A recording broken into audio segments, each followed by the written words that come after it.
My name is Gareth Dyke, and I work with reviewer credits as the academic director. And I'm also working with a company called For Evolution, working on sales and business development. And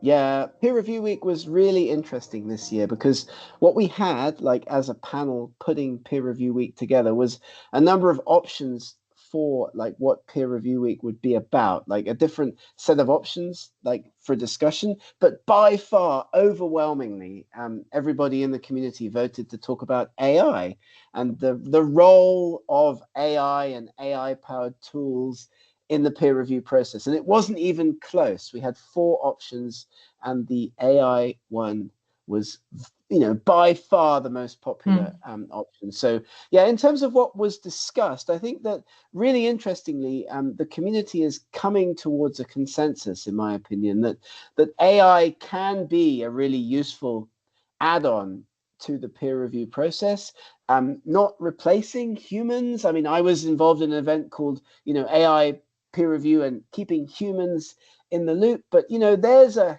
huge range of ways that we can use AI carefully and ethically and constructively to help us speed up the peer review process. Because, of course, like all publishers know that it's really difficult, not just to find peer reviewers, but to find peer reviewers who are willing and able and ready to do a good job on those papers. So yeah, I think that's my takeaway. It was a very positive week, and lots of discussions about AI and how and where it should be used in the process. But we're reaching that consensus that this is something positive in the publishing industry rather than something that we should be kind of afraid of or worried about.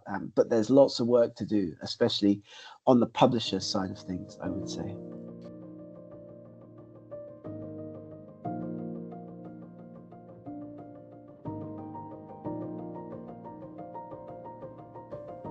Well, I think initially that we can use AI to help us find peer reviewers, and that we see that with companies like Global Campus, like Profi, for example. At Reviewer Credits, we're also like integrating with these tools. So initially, finding well-matched peer reviewers who will be willing, hopefully, to work on papers is a first step in our use of AI. And of course, as well, like we've been using different tools, different AI tools for many years in publishing to perform other kinds of what I would call pre-peer review checks on papers. Are the authors really who they say they are? Are the authors really at the institutions that they say that they're at? What about the statistics? What about the figures? Like, content within the paper can quite easily be pre-checked using AI. One of the tools that we looked at in our event, XPeered it's called, is a tool that was built based on ingesting all Scopus Q1 and Q2 journal aims and scope documents. So you can use it, and publishers could use it as well, to check like if a paper coming into the system matches with the author's instructions, like are the references formatted correctly. So these are all things that, as a middle-aged researcher that was working like on my own research like 20 years ago, I used to spend so much time dealing with peer review and managing these kinds of what are now called pre-flight checks on papers. So that's the first thing, and we can speed up all of this hugely. The risks, of course, with any AI tool or indeed any application of AI, researchers or publishers, is when you try to replace that kind of human thought process or that kind of creative process just with AI. We see that with papers that have been paper milled, that have just been created and written entirely with AI. And some of those are obvious and some are not, but we need better technologies to detect those kinds of papers. So there's the risk, I think, like just an over-reliance on AI and, using it blindly to, get as many papers published as possible. And we certainly see that, there are some journals and publishers that are going in that direction as well. So yeah, it's a exciting but risky time in scholarly publishing, a tipping point, many people would say.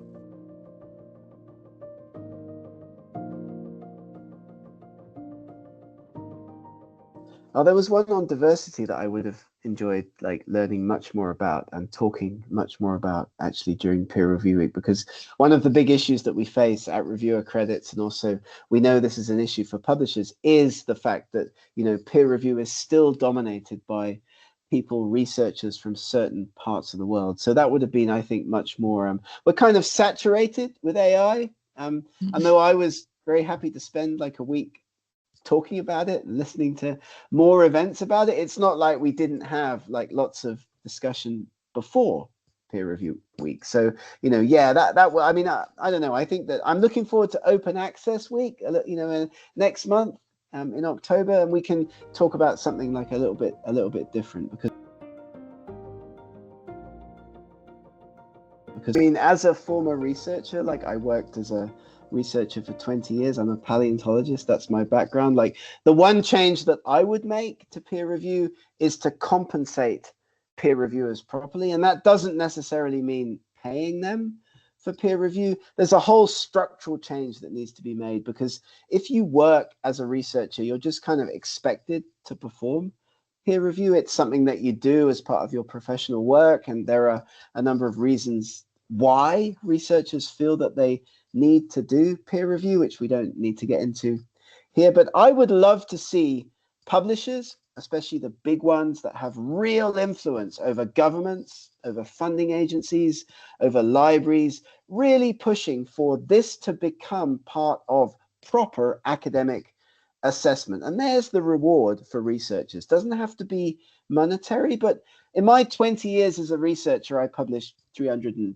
odd papers. You know, I did a lot of work. I reviewed thousands of papers, but I never received any recognition from my university for that work. I was calculated, I was assessed based on funding and based on publications. That's it, in the UK at least. So, you know, it would be good if the publishers with influence actually stood behind this and said, you know, we need a change in academic assessment, because, you know, people complain about not getting paid for peer review. Well, you know, that's not going to stop until researchers get proper recognition for the work that they do as peer reviewers. So that's the one change I would make. I know it's an impossible change to make, but I nevertheless hope to see it like in the years I have left as a researcher and in publishing. So yeah, that's my answer to that question.